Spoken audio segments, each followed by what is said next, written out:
menikah, itu aku lebih ke satu, kalian harus mengenal diri kalian sendiri sebelum kalian untuk memutuskan mau milih A, B, atau C. Karena tadi sering kali kan aku tadi nyampain di awal ya, ada orang-orang yang FOMO, ada orang-orang yang misalnya kayak ikut-ikutan teman-temannya doang, takut dikucilkan, apa namanya, tidak mendapatkan teman. Jadi lebih ke situ sih.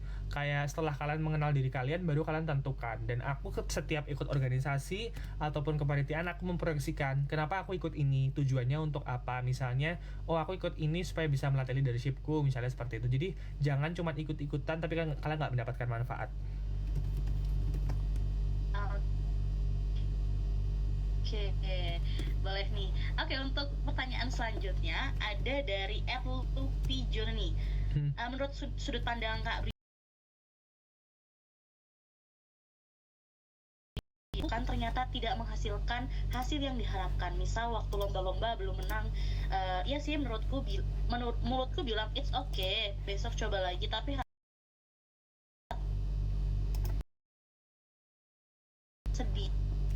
Kalau untuk sedihnya nggak apa-apa ya, aku bilang sedih boleh, nggak apa-apa, it's perfectly fine untuk sedih karena namanya manusia. Aku pun juga pernah gagal lomba, pernah nggak dapet ISMA dan aku sedih. Aku nggak bisa bilang kayak, wah aku bahagia kok dalam kegagalan ini, nggak mungkin. Namanya orang gagal yang masih sedih. Cuman life must go on. What's next gitu loh. Aku menyikapi kegagalan itu dengan artian aku harus mempunyai peran lanjutannya, bukan cuman kayak ya udahlah aku diem-dieman nggak doing nothing, kayak ya udah aku mau berlarut-larut. Karena dunia ini tidak akan menunggu kalian moodnya kembali lagi semangat. Dunia ini akan tetap berjalan. Kalian mau sedih ya terserah, kalian mau kecewa terserah, mau bahagia terserah. Jadi the only way untuk kalian survive adalah manfaatkanlah itu dengan baik dan olahlah itu menjadi sesuatu yang positif. Bisa jadi orang-orang tuh ada yang balas dendam dari kegagalan itu jadi lebih semangat gitu loh. Itu harapan yang menurutku sangat bagus dibandingkan tadi berlarut-larut tapi tidak memberikan manfaat apapun ataupun perbaikan diri ke depan.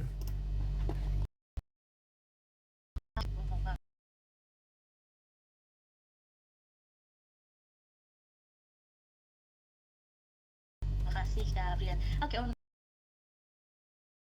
pertanyaan terakhir di X,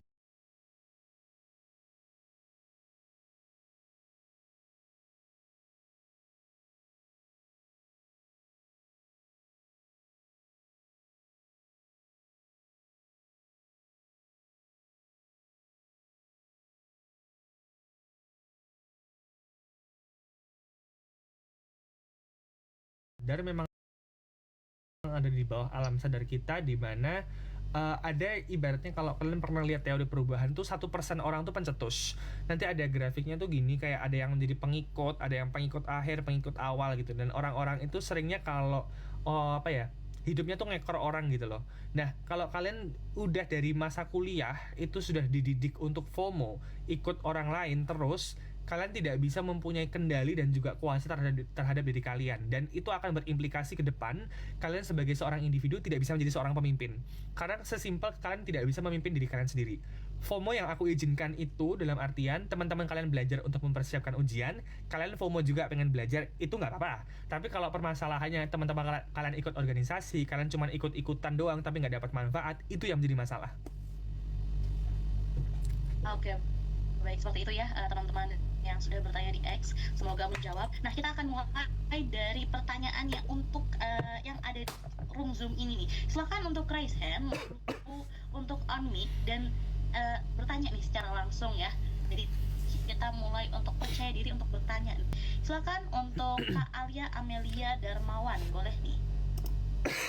Aduh, patok aku. Perkenalkan, nama aku Alia Amelia Darmawan. Aku ingin nanya nih Kak Brian. Jadi kan aku tuh kan punya cita-cita yang besar dan tujuan yang besar gitu ya untuk sesuatu. Nah, tapi aku itu kayak terhambat sama lingkungan sosial yang kurang mendukung gitu. Misalnya kayak contoh kamu punya circle. Nah, hal ini tuh ngebuat aku tuh kayak gak bisa menghambat untuk mencapai tujuan gitu, karena kan kayak kalau lingkungan juga kan berpengaruh ya buat keberhasilan seseorang. Nah, karena lingkungan yang gak kondusif, jadi kayak aku tuh gak bisa ngekontrol emosi sama gak bisa